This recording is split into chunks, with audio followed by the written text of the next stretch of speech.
Film की शुरुआत में हम लीड कैरेक्टर जैक क्रो को देखते हैं, जो कि एक वैम्पायर हंटर है। जैक अपनी पूरी टीम के साथ न्यू मैक्सिको सिटी में वैम्पायर्स के ठिकाने पर छापा मारने के लिए आया होता है। ये लोग अपने सारे हथियार लेकर अंदर जाने की तैयारी करते हैं। जैक सबसे कहता है, मुझे यकीन है यहाँ पर मास्टर वैम्पायर भी जरूर होगा, इसलिए हम सबको बहुत सावधान रहना होगा। इसके बाद वो सब घर के अंदर चले जाते हैं। पहले इन्हें कोई नहीं दिखता, लेकिन अचानक एक वैम्पायर कहीं से निकलकर उनके साथी पर हमला कर देती है। वो उसे मारने वाले होते हैं कि उसका दूसरा साथी आ जाता है। जैक उन्हें क्रॉसबो से मारता है और फिर उन्हें केबल की मदद से बाहर खींच लिया जाता है, जहाँ पर सूरज की रोशनी से वो जलकर खाक हो जाते हैं। वहीं एक फादर उनकी मुक्ति के लिए प्रार्थना भी करता है। आगे उनको इसी तरह के 7 और वैम्पायर्स मिलते हैं, जिन्हें वो इसी तरह से बाहर लाकर खत्म कर देते हैं। अब तक इन्होंने जितनी भी जगह पर छापे मारे थे, उनमें सबसे ज्यादा वैम्पायर्स उन्हें इस घर में मिलते हैं। लेकिन जैक को फिक्र होती है कि उन्हें मास्टर वैम्पायर यहाँ नहीं मिला, वो उसे ढूंढना चाहता है। फिर वो लोग वहाँ से चले जाते हैं। वहीं जमीन में से 2 हाथ निकलते हुए नजर आते हैं। वहीं पास ही एक लोकल होटल में अपनी जीत की सेलिब्रेट कर रहे होते हैं। जैक मास्टर वैम्पायर की वजह से परेशान होता है। वो फादर से कहता है कि वो यहीं कहीं आसपास है। सब लोग पार्टी में बिजी होते हैं और तभी मास्टर वैम्पायर वालिक वहां आ जाता है। एक लड़की कैटरीना जैक के रूम में जाती है, तभी वालिक उसे गले में काट कर इन्फेक्ट कर देता है और फिर सीधा उस रूम में जाता है जहाँ पर सारे हंटर्स पार्टी कर रहे होते हैं। वो वहाँ जाकर सबको मारने लगता है। हंटर्स उस पर गोलियां चलाते हैं, लेकिन कुछ फायदा नहीं होता। अपने पार्टनर टोनी को लेकर वहां से बाहर निकल जाता है। वहां उन्हें कैटरीना नजर आती है, तो उसे भी अपने साथ लेकर भाग जाते हैं। जैक जान गया था कि कैटरीना भी इन्फेक्टिव है। वालिक उनका पीछा करता है और उनकी गाड़ी पर चढ़कर उन पर हमला करता है। टोनी उस पर गोली चलाता है और वो गाड़ी से नीचे गिर जाता है। फिर सुबह हो जाती है, लेकिन वो लोग अभी भी गाड़ी में होते हैं। लेकिन अचानक गाड़ी का एक्सीडेंट हो जाता है। वो लोग वहाँ से पैदल आगे बढ़ते हैं। टोनी जैक से कहता है, इस लड़की को साथ ना रखो, क्योंकि ये वैम्पायर बनती जा रही है। जैक उससे कहता है, इसके जरिए हम मास्टर वैम्पायर तक पहुंच सकते हैं। जल्द ही इसका साइकिक लिंक मास्टर वैम्पायर से जुड़ जाएगा और उसे मारकर हम उसे पकड़ेंगे जिसने मास्टर वैम्पायर को हमारे पीछे लगाया है। जैक कहता है कि मास्टर को मेरा नाम भी मालूम था, इसका मतलब वो मुझे पहले से जानता था। रास्ते में वो लोग एक पेट्रोल पंप पर रुकते हैं। वहाँ से एक आदमी की कार चुरा कर वापस रात वाले उसी होटल में चले जाते हैं। वहाँ पहुंचकर जैक टोनी को कहता है कि तुम कैटरीना को लेकर दूसरे होटल में जाओ। जैक कमरे के अंदर जाकर सब लोगों को चेक करता है कि कहीं कोई वैम्पायर तो नहीं बनता जा रहा। वो सबके सर धड़ से अलग कर कर होटल को आग लगा देता है और अपनी टीम के लोगों को एक जगह ले जाकर दफना देता है। दूसरी तरफ टोनी कैटरीना को लेकर एक होटल में आता है। जैक एक फोन बूथ से किसी को कॉल कर अपने आने की सूचना देता है और उसे मिलने के लिए कहता है। उसके बाद वो एक चर्च में जाता है, जहाँ पर वो अपने सुपीरियर कर्नल अल्बा से मिलता है। जैक उनको सब कुछ बताता है और कहता है ये वैम्पायर मास्टर बहुत ताकतवर है। वो उसे दूसरी जगह हंटर के साथ होने वाली वैसी घटनाओं के बारे में बताते हैं जिन्हें वैम्पायर्स ने मार दिया था। वो उसे कुछ फोटो भी दिखाते हैं जिनमें वेलेक की फोटो भी होती है। फादर एडम उसे बताते हैं उसका नाम वालिक है, वो पहले पादरी था, उसने चर्च के खिलाफ बगावत कर दी थी और जब पकड़ा गया तो उसे जिंदा जला दिया गया था। उसके बाद वो वैम्पायर बन गया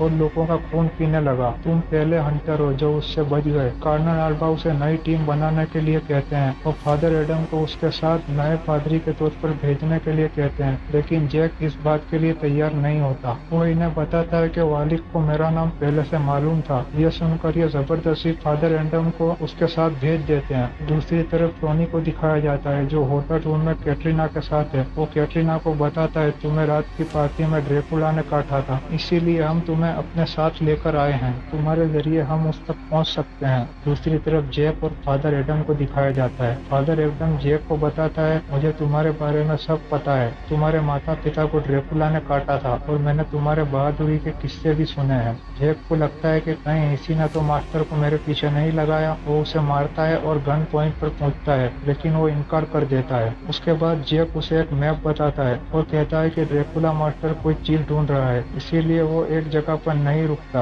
बल्कि हमला करते हुए आगे बढ़ता जा रहा है। दूसरी तरफ दिखाया जाता है कैटरीना को विजन आता है। वालिक एक चर्च में जा रहा है, वो उठ जाती है। टोनी उसे बताता है तुम ड्रेकुला बन जाओगी। ये सुनकर वो घबरा जाती है। जब वो बाथरूम में जाती है तो उसे फिर से विजन आता है कि मास्टर चर्च के अंदर जाकर एक औरत को मार देता है। ये देखकर कैटरीना खुदकुशी करने के लिए जाती है, लेकिन टोनी उसे बचा लेता है। टोनी को हाथ पर चोट लग जाती है और उससे खून निकल मिलता है। खून देखकर कैटरीना उसके हाथ पर काट लेती है। इससे टोनी को गुस्सा आता है, वो कैटरीना को मारता है जिससे वो बेहोश हो जाती है। तभी जैक और फादर एडम भी होटल में आ जाते हैं। जैक टोनी से कैटरीना की चोट के बारे में पूछता है। वो उसे बताता है कि ये खुदकुशी करने जा रही थी, मैं उसे रोकने गया तो मुझे चोट लग गई, इससे मुझे गुस्सा आया और मैंने उसे मारा। जैक को शक हो जाता है कि शायद कैटरीना ने टोनी को काटा है। जैक फादर एडम को कैटरीना के बारे में बताता है। वो कहता है कि ये गलत है, मैं कर्नल अल्बा को कॉल करने जा रहा हूँ। जैक उसे मार कर रोकता है। वो कहता है कि मेरी इजाजत के बगैर तुम कुछ नहीं करोगे। अभी कैटरीना को विजन आता है कि वालिक चर्च के पादरी को एक जगह पर ले गया है और उसे मैप दिखाकर किसी चीज के बारे में पूछता है। वो उस मैप पर कुछ मार्क करके बताता है। उसके बाद वालिक उस पादरी को मार देता है। कैटरीना सारी बात जैक को बताती है और कहती है कि वो किसी हाईवे से जा रहा है। फादर एडम उस चर्च का पता लगाता है। अगले दिन जैक और फादर एडम उस चर्च में जाते हैं। वो देखते हैं कि वहाँ पर सच में एक औरत की लाश पड़ी होती है। उन्हें पता लगता है कि वो लापता पादरी की लाश भी इसी जगह मिली है। इसके बाद वो लोग वालिक को ढूंढने के लिए वहाँ से निकल पड़ते हैं। दूसरी तरफ वालिक अपने साथियों के साथ एक चर्च की तरफ बढ़ रहा होता है। इसके बारे में कैटरीना जैक को बताती है। उसके साथ 7 और लोग भी हैं, वो सब भी मास्टर हैं। जैक को शक होता है एडम कुछ छुपा रहा। वो एडम को मारने की धमकी देता है। वो उसकी बात को सीरियसली नहीं लेता। जैक उसके हाथ पे चाकू से मार के कहता है मेरे बाप को ड्रैकुला ने काटा था, उसके बाद वो ड्रैकुला बन गए, उन्होंने मेरी माँ को मार डाला, उसके बाद मेरे पीछे आए, मैंने अपने बाप को मार दिया, तुम्हें मारने के लिए सोचूंगा भी नहीं। फादर एडम उसे बताता है कि वालिक एक काला कोट ढूंढ रहा है जिससे उस पर झाड़ फूंक की गई थी। वो उस रस्म को पूरी करके खुद को धूप में भी जिंदा रखने की पावर हासिल कर लेगा। दूसरी तरफ वालिक चर्च में घुस जाता है और वहाँ पर सब लोगों को मारना शुरू कर देता है। वो क्रॉस तक पहुँच जाता है। फादर एडम जैक को बताता है कि जिस पादरी से उसने उस मैप पर निशान लगवाया था सिर्फ वो इस क्रॉस के बारे में जानता था। मैं और कर्नल अल्बा उस पादरी से मिलकर उस क्रॉस को हासिल करने के लिए यहाँ पर आए थे। जैक फादर एडम को अपनी टीम में शामिल कर लेता है। कैटरीना उन्हें बताती है क्रॉस उसे मिल गया है। वो सब लोग कैटरीना के विजन की मदद से उस जगह पर जाते हैं, लेकिन उस चर्च में कोई नहीं होता और क्रॉस भी गायब होता है। वहाँ पर जैक और टोनी के बीच कैटरीना के वजह से लड़ाई हो जाती है। फादर एडम उन्हें समझाता है कि हमें वालिक को रोकने के लिए जाना चाहिए। फिर वो कैटरीना के बताने पर सैंटियागो जाते हैं। वहाँ पहुँचने पर उन्हें कोई भी वैम्पायर नहीं मिलता और पूरा टाउन खाली होता है। कैटरीना उन्हें बताती है वो उस बिल्डिंग के अंदर है। उसने टाउन के सब लोगों को इन्फेक्ट करके अपने दल में शामिल कर लिया है। वो सब लगभग 30 के करीब हैं और उनके साथ 7 मास्टर भी हैं और हम सिर्फ 3 हैं। मुकाबला बहुत मुश्किल है। जैक, टोनी और एडम बिल्डिंग के अंदर जाते हैं। 2 वैम्पायर उन पर हमला करते हैं। वो उनको बाहर धूप में खींच लाते हैं। फिर वो एडम को नीचे बेसमेंट में भेजते हैं दूसरे वैम्पायर्स को ऊपर लाने के लिए। इस तरफ कैटरीना वैम्पायर बनती जा रही थी। फिर एक एक करके वो बहुत सारे वैम्पायर को धूप में लाकर मारते हैं,